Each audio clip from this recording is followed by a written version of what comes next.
Welcome to my YouTube channel.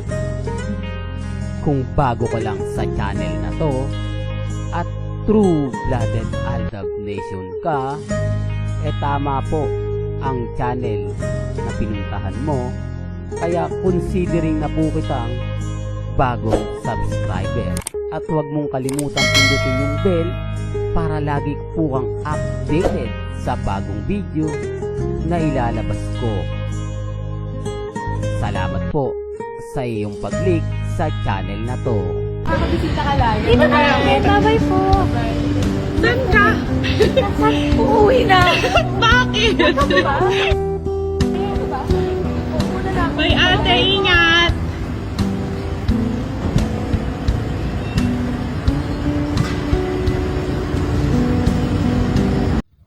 Welcome back mga kaagdab. Ito na naman po ang inyong lingkod, si Mr. Destiny. At syempre panibagong update, panibagong mga kaganapan na naman po kina Mr. and Mrs.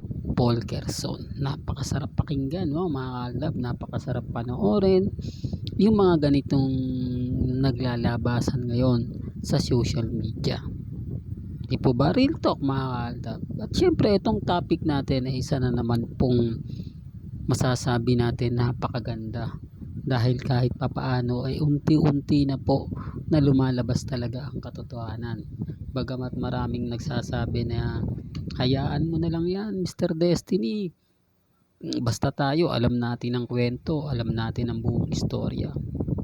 Kasi marami nang kre-react, kwento mo yan Siyempre ikaw ang bida dyan. Hindi naman pwedeng kwento ng ilan lang. Bago tayo pumunta sa ating topic mga kaaldab, ito muna yung pag-uusapan natin. Alam nyo, kumbaga kumakalat na po ito sa social media. Marami na pong tao ang nakakapansin na nakakapuna. Marami na pong komento, gaya ng sinabi ko, yung mga ibang vlogger pinagpepiestahan na to. Hindi lang po akong hindi po ako nagsimula nito. Sila rin po. Kaya lang syempre bilang Aldab Nation na nagmamahal po kina Alden at kay Mengay, syempre kailangan nyo yan malaman. Ang problema po pumutok na tapos isisisi nyo sa akin na ako lang daw po yung nagpapakalat. Paano yan? Marami ng tao ang nakisawsaw. Bakit sila walang bumabatikos? Bakit ang gaganda ng komento nila? Sinasabing siguro nga hiwalay na sila kasi nakita ko, napansin ko rin yan sa 8 Bulaga nanonood ako ng 8 Bulaga, hindi na daw nakikita doon si Congressman Kaya sabi ko sa inyo mga kaaldab, ito yung pagkakaiba po ng mga taong gumagamit lang o ginagamit lang po sila. Kasi ako hindi nila pwedeng sabihin na never pong kumbaga nagsasabi ng kumbaga walang katotohanan.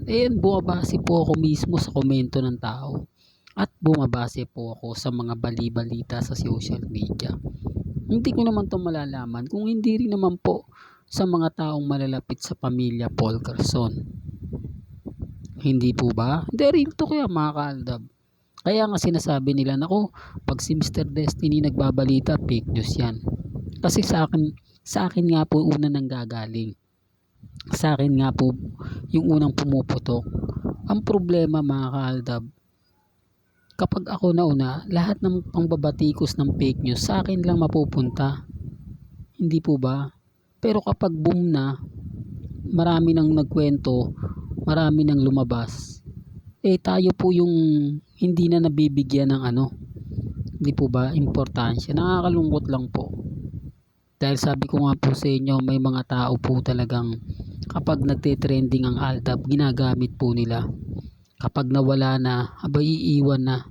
Di po ba? Sabi ko nga kung true-blooded Aldab Nation sila, dapat ituloy-tuloy na nila yung pagpupush. Hindi yung kung kailan nagte-trending lang si Mengay at si Alden.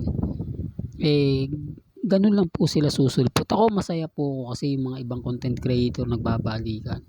Bakit kamo? At least napapatunayan ko hindi ako nag-iisa. O yung sinasabi ng iba, sisiraan niya ni Mr. Destiny kasi gusto niya, viewers niya, lahat nakatutok sa Aldab Nation. Hindi po. Mas gusto ko nga po yung mas marami. Gaya po nung mga panahong 2016, 2017. Hindi po ba napakarami namin? Hindi po ba lahat ng channel puro sa Aldab? Oh, pero masaya. Di po ba? Yan yung gusto ko pong maganap at gusto ko pong iparinig sa inyo. Di po ba? Well, punta na tayo dito sa ating pinaka main topic. Isa po ito sa ebidensya at resibo, mga kaaldab.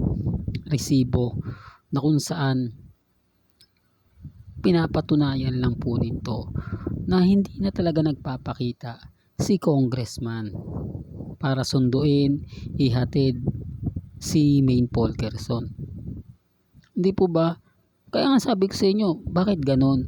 Ang aga pa natatapos sa Senado, sa Kongreso. Tapos kapag weekend, wala naman pong pasok. Hindi po ba? Pero bakit wala nga po at hindi nagpaparamdam at hindi nagpapakita? Dito pa lang marami ng kumu-question eh. Dito pa lang marami ng komento po yung nababasa natin. Yan po base rin po sa mga taong kumbaga main fanatics. At syempre sabay na natin yung army na syempre kino-question din po nila yung mga taong dating nagbibigay ng update, dating nagbibigay ng mga pahayag. Ngayon wala eh.